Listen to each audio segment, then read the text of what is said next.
Ever wondered how to use a pulse oximeter correctly? This video is just for you.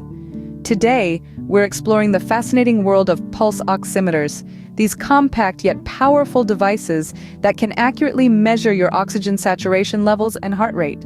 Understanding these readings can be vital, especially during health complications or for regular health monitoring. However, to ensure the reading's precision, one must know the correct usage of these devices. So stay tuned and expand your knowledge on the correct use of a pulse oximeter. This might turn out to be a game changer for you. Firstly, understand what a pulse oximeter is and how it works. A pulse oximeter is a small, clip-like device that measures oxygen saturation, or the percentage of oxygen in your blood. It also records your heart rate. There are several types of pulse oximeters available in the market, from compact finger units to larger devices with additional features. The basic components of a pulse oximeter include a light source, a light detector, and a microprocessor. The light source emits light through your finger, and the light detector on the other side measures the amount of light that passes through. The microprocessor then calculates the difference in light absorption between oxygenated and deoxygenated blood, giving us the oxygen saturation reading. Just as important as its function is its ease of use. A pulse oximeter is non-invasive, meaning it measures oxygen saturation without the need for any injections or blood samples. Now that you know what a pulse oximeter is, let's move on to how to use it. Before you start, make sure your hands are clean and the device is ready to use. It's crucial to maintain good hygiene when handling medical devices to prevent the spread of germs.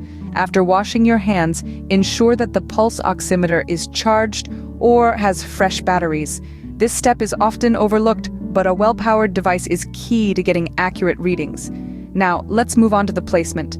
Select a finger, preferably your index or middle finger, and slide the pulse oximeter onto it. Make sure it's snug, but not too tight.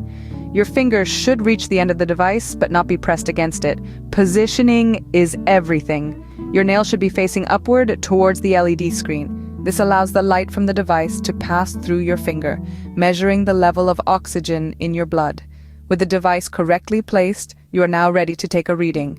Turn on the pulse oximeter and wait for the readings. Once you've switched on the device, you'll notice two key figures on the display: your oxygen saturation, or SpO2, and your pulse rate, or PR. Your SpO2 reading represents the amount of oxygen that's hitching a ride on your red blood cells. Ideally, this should be between 95 to 100%. Any less, and you might not be getting enough oxygen. Next, your pulse rate is simply the number of times your heart beats in a minute. A normal pulse rate for adults ranges from 60 to 100 beats per minute.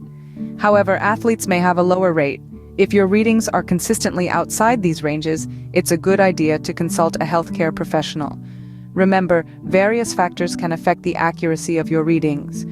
For instance, nail polish or poor circulation can lead to inaccurate results. So, make sure you're aware of these factors when you're interpreting your readings. Maintaining your pulse oximeter is essential for its longevity and accuracy. Regular cleaning is key. Use a soft, dry cloth to gently wipe the surface of the device. Avoid using harsh chemicals as they can damage the sensors. Keep your pulse oximeter in a cool, dry place when not in use to prevent any potential damage. Now, let's talk about troubleshooting. If you're having trouble getting a reading, don't panic. Make sure your finger is positioned correctly and that you're still while the device is measuring. Cold fingers, nail polish, or poor circulation can sometimes affect the accuracy of readings. If you continue to get abnormal readings, it might be worth consulting a healthcare professional. Let's recap what we've covered today. We've learned how to correctly place a pulse oximeter, how to interpret the readings of oxygen saturation and pulse rate, and how to maintain and troubleshoot the device. Practice using your pulse oximeter regularly to get comfortable with the process. That's all for today. Remember, practice makes perfect. And don't hesitate to seek medical advice if you have concerns about your health. If you found this video helpful, please like, share, and subscribe for more informative content. Feel free to leave comments or questions below. Stay healthy.